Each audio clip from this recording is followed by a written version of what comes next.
Post-nut clarity is not just some sort of like urban dictionary, like fun colloquial thing that we do in society or culture. Post-nut clarity is actually a real thing.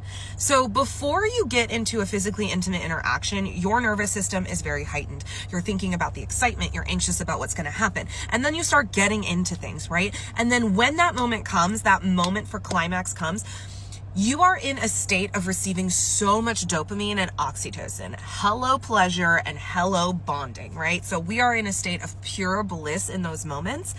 But the French actually call the climaxing le petit mort, which is basically a little unalive, right? And the reason I love to think about that when I think about post-nut clarity is that what is actually kind of happening is like you're going through a little bit of like an ego unaliveness, right?